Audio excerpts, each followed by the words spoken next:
سید نعیم الدین مراد آبادی نے بھی یہی لکھا۔ فاروق اعظم کے زمانے میں حضرت ابو موسیٰ اشعری بصرہ کے گورنر تھے۔ حضرت عمر کو بتایا گیا کہ انہوں نے ایک نصرانی کو اپنا کاتب رکھا ہوا ہے، وہ لکھتا ہے ان کے خط و کتابت، حساب کتاب لکھتا ہے۔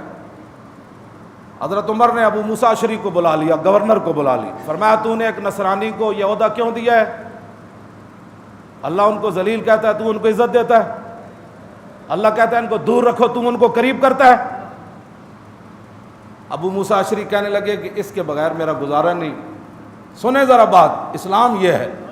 ابو موسیٰ اشعری کہنے لگے کہ اس کے بغیر میرے سلطنت نظام نہیں چل سکتا، یہ بڑا قابل ہے، مسلمانوں کے اندر ایسا بندہ قابل کوئی نہیں، اس لیے یہ میری مجبوری ہے اس نصرانی کو یہ عہدہ دینا۔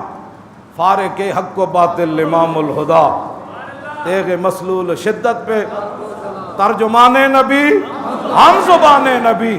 حضرت عمر فرمان لگے تو فرض کر لے بھائی آج یہ نصرانی مر گیا، یہ مر گیا آج، بتا پھر کیا کرے گا؟ فرمایا جو اس وقت کام کرنا ہے سمجھ لے آج یہ نصرانی زندہ ہوتے مر گیا، متبادل مسلمان لے اس سیٹ پر۔ جب بات یہ ہو نا تو پھر اسلام اپنی آب و تاب کے ساتھ کس طرح کے دروازے کھڑکا دیتا ہے۔ جب یہود و نصارہ کو تم پروٹوکول دو گے اور ان کو بڑے بڑے عہدوں پر بٹھا کر